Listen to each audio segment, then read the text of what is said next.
নমস্কার বন্ধুরা, আমি পলাশ বিশ্বাস আর আপনারা দেখছেন পলাশ বিশ্বাস ভিডিওস। প্রতিদিনের ন্যায় আজও চলে এসেছি আপনাদের সাথে আপনাদের জন্য একটি জবা গাছের পরিচর্যা। এবং এখন এই ফেব্রুয়ারি মাসে দাঁড়িয়ে কিন্তু আমরা প্রত্যেকেই জবা গাছ রিপোর্ট করছি, এবং রিপোর্টিং করার পরে আজকে যে খাবারটা দেখাবো সেই খাবারটা আপনাদেরকে গাছে দিতে হবে।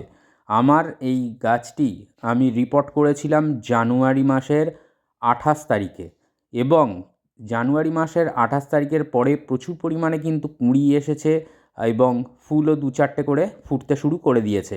তো এটা একটা পরীক্ষা করেছিলাম যে কীরকম কী করা যায়। আর আজকে যে ভিডিওটা দেখাবো, রিপোর্ট করার পরে আপনাদেরকে যে খাবারটা আমি একটা গাছে দেখাবো, যদিও যে গাছটিতে আমি খাবারটি দেওয়া দেখাবো সে গাছটি রিপোর্ট করা হয়নি, কারণ গাছটি এখনও 1 বছর বয়স হয়নি, 5 মাসের মতন বয়স হয়েছে এনেছি, কিন্তু সেই গাছে এই খাবারটার প্রয়োজন আছে। আর রিপোর্ট করার পরেও আপনারা রিপোর্টিংয়ের 10 দিন বাদে যে খাবারটা আপনাদের গাছে দেবেন আজকের ভিডিওতে সেটাই দেখাবো ডিটেলসে। ভিডিওটা একটু স্কিপ না করে সম্পূর্ণ দেখার অনুরোধ রইল, কারণ প্রত্যেকের গাছ যাতে ফুলে ফুলে আগামী দিনে ভরে যায় জবা ফুলে, সেই চেষ্টাই আজকের আমি করছি এবং ভিডিওটাও সেই কারণেই প্রস্তুত করেছি আপনাদের জন্য। এই খাবারটা দিলে গাছের পাতা থাকবে এই রকমই চকচকে সবুজ, কুঁড়ি ঝরা 90% কমে যাবে, 100% কমবে না। কারণটা বলছি একটাই, যে জবা গাছের কিন্তু একটা প্রবণতা থাকে যে কুঁড়ি ঝরে যাবে। তো সেই কুঁড়ি ঝরে যাওয়ার প্রবণতাটাকে কমিয়ে দেবে, এবং 90% আপনারা ফুল পাবেন। যদি একটা গাছে 10টা কুঁড়ি আসে, তার মধ্যে থেকে 9টাতে আপনারা কিন্তু ফুল পাবেন। অত্যধিক পরিমাণে কিন্তু কুঁড়ি আর ঝরবে না। জবা গাছের বিশেষ করে থোকা যে জবাগুলো হয় তাদের প্রবণতাই থাকে যে কুঁড়ি ঝরে যাওয়ার। এটা কোনো মানে অস্বাভাবিক কিছু নয়। তো সেই কুঁড়ি ঝরার পরিমাণটা কমিয়ে দেবে, পাতা হলুদ হবে না, চকচকে সবুজ থাকবে, এবং অতি দ্রুত কিন্তু আপনার জবা গাছ বৃদ্ধি পাবে। আর এই খাবারটা যতদিনের ব্যবধানে দিতে বলবো এবং তার সাথে যা যা স্প্রে করতে বলবো ফোলিয়ার স্প্রে, সেগুলো যদি নিয়ম মেনে করেন, নিয়ম মাফিক করেন, তাহলে কিন্তু আপনার জবা গাছ নিয়ে কোনো আর সমস্যা থাকবে না। তো এই গাছটা দেখতে পাচ্ছেন যে আমি এই গাছে কিন্তু খাবারটা দেবো, কারণ এই গাছের খাবারের প্রয়োজনীয়তা আছে। এই যে খাবারটা, এটা আগেও বলেছি যে রিপোর্টিংয়ের পরে আপনারা কিন্তু এই খাবারটা আপনাদের গাছে দেবেন, বা 5-6 মাস যাদের গাছের বয়স তারাও কিন্তু এই খাবারটাই এখন দেবেন যেভাবে আমি দেখাবো।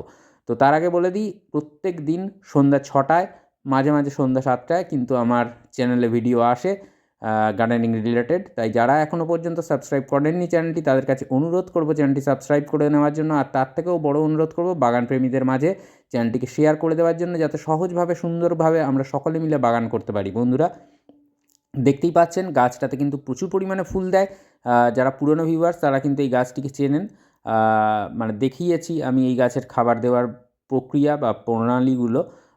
তো এই গাছের উপরে অ্যাপ্লাই করেছি। তো দেখতে পাচ্ছেন যে কতটা ঝোপালো হয়ে রয়েছে গাছটা, এবং কত ফুলে ফুলে ভরে আছে, মানে কুঁড়িতে ভরে রয়েছে। ফুল প্রচুর পরিমাণেও ফুটছে, প্রতিদিন প্রায় 3-4টে করে গাছে ফুল দিচ্ছে এইটুকুনি ছোট্ট গাছে। তো গাছ বড় হওয়ার সাথে সাথে ফুলের ব্রাঞ্চও বাড়বে গাছের, আর তার সাথে সাথে ফুলও আসবে, এটা সবাই আমরা জানি। তো আজকের যে খাবারটা, এটা কিন্তু রিপোর্টিংয়ের পরেও এই সেম খাবার দেবেন 10 দিন বাদে। আর যে বললাম ফোলিয়ার স্প্রে কিন্তু কিছু করতে হবে। তো তার আগে একটা জিনিস বলে দিই, যখনই দেখবেন যে ফুল হয়ে যাচ্ছে এরকম, এই যে কুঁড়িটা বড় আছে কিন্তু বাদ বাকি আর কুঁড়ি নেই, তো গাছটাকে আমাকে এই জায়গা থেকে কিন্তু কেটে দিতে হবে ডালটাকে। তো এই যে ডাল কাটিংয়ের ব্যাপারটা, এটা কিন্তু সারা বছর ধরে আপনাদের করতে হবে। তাহলে দেখবেন যখনই কেটে দেবেন তখনই কিন্তু সাইড দিয়ে অজস্র ব্রাঞ্চ আসবে, এবং যত বেশি ব্রাঞ্চ আসবে তত বেশি কিন্তু ফুল পাবেন আপনারা গাছটি থেকে। কারণ আমরা প্রত্যেকে জানি যে দেখুন জবা গাছের, প্রত্যেকটা জবা গাছের দেখবেন যে মাথার দিকে কিন্তু কুঁড়িগুলো আসে। তো সেই কারণে যত বেশি ব্রাঞ্চ আমরা আনতে পারবো তত বেশি কিন্তু ফুল পাবো, তত বেশি কিন্তু কুঁড়ি পাবো। আর শুকনো ফুলগুলোকে অবশ্যই হাত দিয়ে কেটে দেবেন, ফেলে দেবেন। যদি কোনো ধরনের হলুদ পাতা দেখতে পান সেগুলোকেও কিন্তু সরিয়ে দেবেন। তো দেখতে পাচ্ছেন যে আমি যে খাবারটা দেখাবো, দেখতে পাচ্ছেন আমার গাছে কিন্তু একটাও হলুদ পাতা নেই, আপনাদের গাছেও থাকবে না। যদি এই খাবারটি ব্যবহার করেন নিয়ম মেনে, তাহলে কিন্তু একটাও গাছে হলুদ পাতা থাকবে না এবং কুঁড়ি ঝরাও কমে যাবে। সবার প্রথমে বলে দিই যে একটা কাজ করতে হবে, সেটা হচ্ছে সরিষার খোল পচা জল সাধারণ জলের সাথে মিশিয়ে কিন্তু আপনাদেরকে দিতে হবে সপ্তাহে একবার করে। যারা সরিষার খোল পচা জল দুর্গন্ধের জন্য দিতে চান না, তাদেরকে বলবো যে এই সময় লেবুর খোসা আর অবশ্যই তার সাথে পেঁয়াজের খোসা এবং কলার খোসা যদি মিক্সড করে নেন সরিষার খোলের সাথে, তাহলে সেই গন্ধটা কিন্তু আর থাকবে না। তো তারপরেও যারা এইভাবে দিতে চান না, তাদেরকে বলবো যে বাদাম খোলের জল কিন্তু আপনারা দিতে পারেন। বাদাম খোলের জল 24 ঘন্টা অবধি ভিজিয়ে রেখে তার পরের দিন কিন্তু সাধারণ জলের সাথে মিশিয়ে আপনারা টবের মাটিতে দিতে পারেন। এই দেখুন, খাবারটা কিন্তু দিতে হবে এরকমই যে ড্রেনেজ হোলের মতন সাইড দিয়ে কাটা যাবে না। উপরের মাটিটা খুঁচিয়ে নেবেন 2-3 ইঞ্চির মতন, ভালো করে খুঁচিয়ে নিয়ে ঝুরঝুরে করে নিয়ে খাবারটা মিশিয়ে মাটির সাথে মাটিতে দেবেন এবং মাটির সাথে দেওয়ার পরে খাবারটা মিশিয়ে নেবেন ভালো করে। মিশিয়ে নিয়ে জল দিয়ে দেবেন এবং ভরপুর জল দেবেন না, মোটামুটি যেটায় মাটিটা ভিজে যাবে সেরকম জল আপনাদেরকে দিতে হবে। এবং তারপরে একদিন জল দেবেন না, তারপর থেকে কিন্তু রেগুলার জল দিতে থাকবেন। আর গাছ কিন্তু ফুল সানলাইটেই থাকবে। তো খাবারটা সকালের দিকে দেবেন, সকালের দিকে ব্যবস্থাপনাটা করবেন। মোটামুটি 7:30টার মধ্যে খাবারটা দিয়ে দেওয়ার চেষ্টা করবেন, তাহলে কিন্তু দ্রুত গাছ খাবারটা গ্রহণ করতে সক্ষম হবে। তার কারণটা আমরা সকলেই জানি যে সূর্যালোকের সাহায্যেই কিন্তু গাছ খাদ্য তৈরি করে। তাই যে কোনো খাবার এবং যে কোনো ভিটামিন জাতীয় জিনিস আপনারা যদি স্প্রে করেন সেটা সকালেই করতে হবে। তো কী কী দিচ্ছি খাবারের মধ্যে দেখতে পাচ্ছেন যে 1/2 চামচ পরিমাণে রয়েছে অনুখাদ্য বা মাইক্রোনিউট্রিয়েন্ট। আমি অ্যাগ্রোমিন ম্যাক্স ব্যবহার করি, যে আপনারা যে কোনো ব্যবহার করতে পারেন। এইটা রয়েছে ডিএপি দানা। এটা যেহেতু 10 ইঞ্চির একটি টব, 10 থেকে 12 দানার মতন ডিএপি দানা কিন্তু আমি নিয়ে নিয়েছি। একটু গুঁড়ো টাইপের হয়ে গেছে, সেই কারণে এরকম লাগছে। তো হিউমিক অ্যাসিড এটা নিয়েছি 1 টেবিল চামচ পরিমাণে। আর যেটা চিনির দানার মতন দেখছেন ওটা ম্যাগনেসিয়াম সালফেট, ওটা 1/2 টেবিল চামচ পরিমাণে নেবেন। 2 টেবিল চামচ পরিমাণে নিম খোলটা দিতেই হবে, 2 টেবিল চামচ পরিমাণে নিতে হবে। আর 1 টেবিল চামচের একটু কম নিয়ে নেবেন লাল পটাশ। যারা লাল পটাশ মাটিতে মেশাতে চান না, তারা কিন্তু যে 0050 বা যেটা সাদা পটাশ, সালফেট অফ পটাশ, সেটা কিন্তু ইউজ করতে পারেন। পাতায় স্প্রেও করতে পারেন, আবার মাটির মধ্যেও দিতে পারেন, এইরকম খাবারের সাথে মিশিয়ে নিতে পারেন। তো সেটা সম্পূর্ণ আপনাদের উপর নির্ভর করবে। তো পটাশিয়ামটা দিতে হবে, এটাই হচ্ছে মোদ্দা কথা। তো এরপরে খাবারটাকে খুব ভালো করে মিক্সড করে নিতে হবে, যাতে প্রত্যেকটা উপাদানের সাথে খুব ভালোভাবে মিশে যায় এবং সুন্দরভাবে মিশে গিয়ে সেই খাবার যাতে আপনাদের টবের মাটিতে যায় এবং গাছ যাতে সেটা খুব ভালোভাবে গ্রহণ করতে সক্ষম হয়। এই কারণে খুব ভালো করে মিশিয়ে নিতে হবে। মিশিয়ে নেওয়ার পরে খাবারটা কিন্তু আপনাদের দিয়ে দিতে হবে মাটিতে।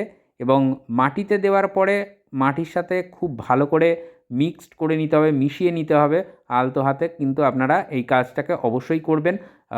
করে নিয়ে যেটা বললাম যে জল দিয়ে দেবেন। এই গেল খাবার দেওয়ার প্রক্রিয়া বা প্রণালী।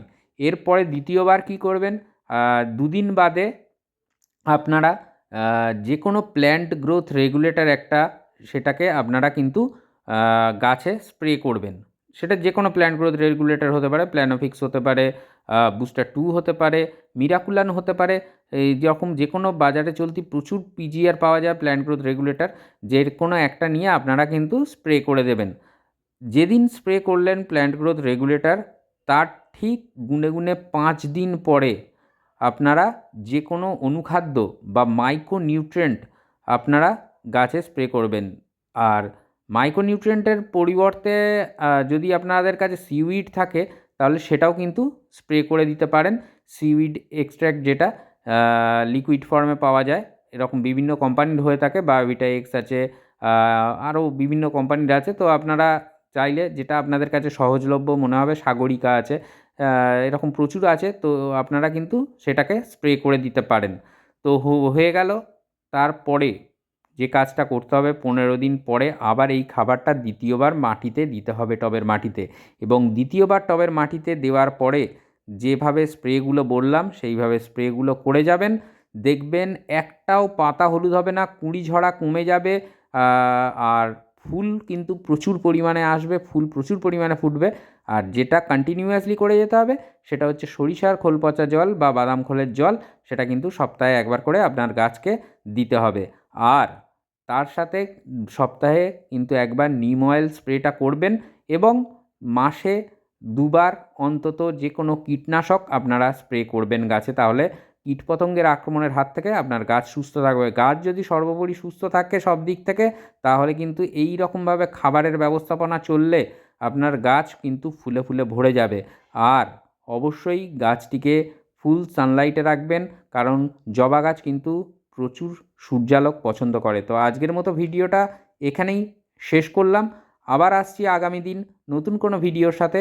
ততক্ষণ সকলে সুস্থ থাকুন, ভালো থাকুন, আর অবশ্যই দেখতে থাকুন পলাশ বিশ্বাস ভিডিওস। নমস্কার।